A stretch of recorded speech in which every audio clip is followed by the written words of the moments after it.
बहू, अपनी माँ से कह दो कि सेवा करवानी है तो बेटा पैदा कर ले। रात के 2 बज रहे थे पर मुझे नींद नहीं आ रही थी। मन बहुत उदास है। एक बार पलटकर पति वीरेंद्र की तरफ देखा तो वो बड़ी ही सुकून भरी नींद में सो रहे थे। एक बार तो देखकर मन घृणा से भर गया। पिछले कुछ दिनों में जो कुछ भी घटा है मेरे साथ, उसने मुझे सोचने पर मजबूर कर दिया। मेरा तो कोई अस्तित्व ही नहीं है। जिसने जैसा चाहा वैसा चलाया और अब जैसा चाह रहे हैं वैसे ही सांचे में ढालने की कोशिश कर रहे हैं, और उसमें मेरे पति का योगदान सबसे ज़्यादा है। मेरा नाम रिया वर्मा है। मैं अपने ससुराल में छोटी बहू हूँ। मेरे ससुराल में मेरी सास सरला जी, मेरे पति वीरेंद्र और मैं और हमारा एक बेटा है। अब आते हैं असल मुद्दे पर। दरअसल अभी 1 महीने पहले मेरे पिता का आकस्मिक निधन हो गया। घर में माँ के अलावा कोई नहीं बचा। मैं अपने माता पिता की इकलौती संतान हूँ। मम्मी पापा बताते थे कि मेरे जन्म के 2 साल बाद एक बेटा हुआ था, पर वह 2 दिन से ज़्यादा जी नहीं पाया। इसे अपनी नियति मानकर उन्होंने मेरी परवरिश पर ही ध्यान दिया और दूसरे बच्चे की आस छोड़ दी।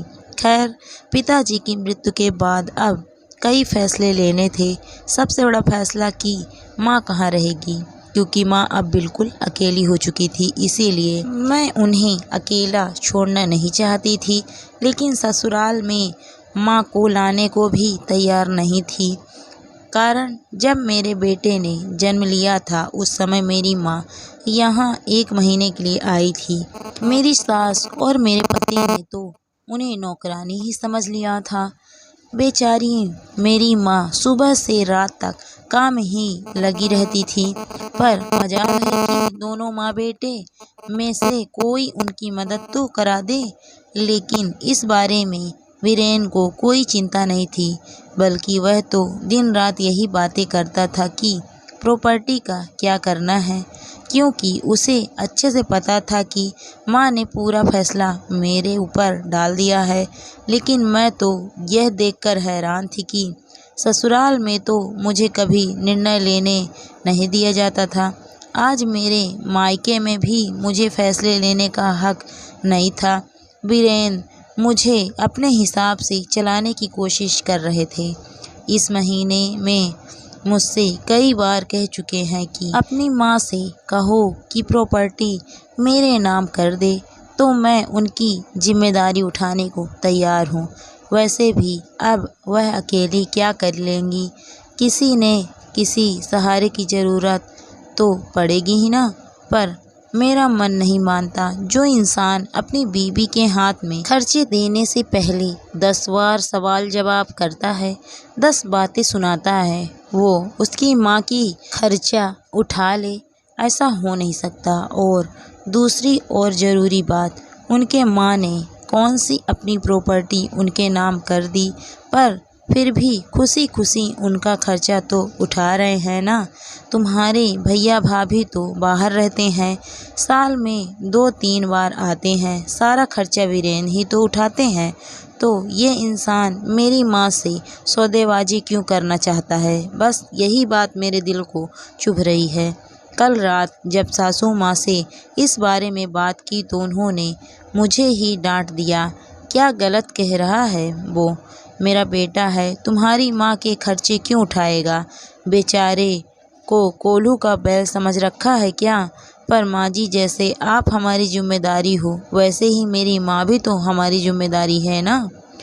तू मेरी बराबरी अपनी माँ से कर रही है।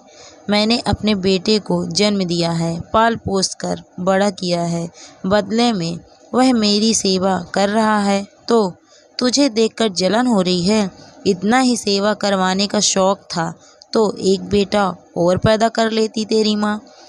और वैसे भी औरत को क्या पता है कि किस तरह से फैसले लेने हैं। तेरे पापा तो रहे नहीं, अब तो निर्णय वीरेन ही लेगा ना। इसके आगे मैं कुछ कह ना सकी। गलत तो कुछ कह नहीं रही थी वो, मैं बेटी हूँ, बेटा नहीं। यह मेरी सास ने बता दिया था, पर बेटा मजबूत हो और बेटी कमज़ोर, ऐसा हो ही नहीं सकता। अब मेरे दिमाग में एक ही बात है, मैं निर्णय ले चुकी हूँ कि मुझे क्या करना है। बस वह निर्णय लेकर मैं सो गई। सुबह जब उठी तो आज की सुबह कुछ अलग ही लगी।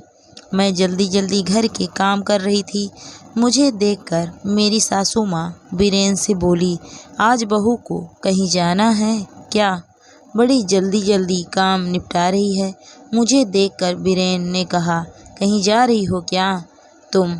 हाँ, माँ के पास जा रही हूँ। क्यों? तुमने तो मुझसे पूछा भी नहीं। सोच रही हूँ कि वहाँ का घर बेच दूँ। बात सुनकर वीरेंद्र के चेहरे पर चमक आ गई। इससे पहले कि वीरेंद्र कुछ कहता, मैंने कहा, सोच रही हूँ कि वहाँ की प्रॉपर्टी बेचकर यहाँ माँ के नाम से एक छोटा सा मकान ले लूँ और बाकी पैसे माँ के नाम से अकाउंट में ट्रांसफ़र कर दूँ। माँ के खर्चों में काम आएंगे।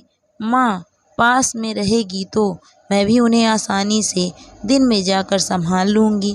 तुम्हारी इतनी हिम्मत कि तुम मेरे फैसले के ऊपर जाओ।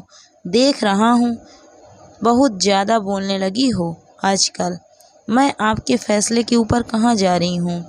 मैंने कभी ससुराल के बीच में नहीं बोला, कभी किसी निर्णय में आपने मुझे साथ में नहीं लिया, पर अब तो मेरे मायके से संबंधित फैसला है लेना है और वह मैं ले सकती हूँ। मेरी माँ है, उन्होंने मुझे जन्म दिया है तो उनके बारे में सोचने की जिम्मेदारी मेरी है ना। अगर मैं नहीं सोचूंगी तो लोग सौदेबाजी करने को तैयार हो जाएंगे और वो मुझे मंजूर नहीं। बहू, अपनी माँ के लिए तू हमसे लड़ने को तैयार है? अब की बार बीच में मेरी सास बोली, देखिए माँ जी, कल आप ही ने मुझे यह रास्ता बताया था। आपने कहा था ना कि मेरा बेटा है, वह तुम्हारी माँ की जिम्मेदारी क्यों उठाएगा? इसी तरह मैं अपनी माँ की बेटी हूँ। अगर मुझे रोका तो मैं आपकी जिम्मेदारी नहीं उठाऊंगी। आप अच्छी तरह से याद रखिएगा, आपका बेटा सिर्फ कमाता है, पर इस मकाम को घर मैं बनाती हूँ। मेरी बात सुनकर दोनों में से किसी ने कुछ नहीं कहा। जानती हूँ नाराज है तो नाराज रहने दो। इनकी नाराज़गी के चलते मेरी माँ को मुझे मोहताज थोड़ी ना करना है। बस फटाफट अपना काम निपटा कर मैं चल पड़ी थी अपने फैसले को अमल करने। दोस्तों, आप इस फैसले से कहाँ तक सहमत हैं? कमेंट करके ज़रूर बताइए। हर एक लड़की का फ़र्ज़ होता है कि अगर बेटा नहीं है तो बेटी अपना फ़र्ज़ निभाए और अपने माँ बाप की केयर करे। तो आपको कहानी कैसी लगी? अगर अच्छी लगी है तो वीडियो को लाइक शेयर करें। अगर आप मेरे चैनल पर नए हैं तो प्लीज़ मेरे चैनल को सब्सक्राइब भी करें। Thank you for watching my video.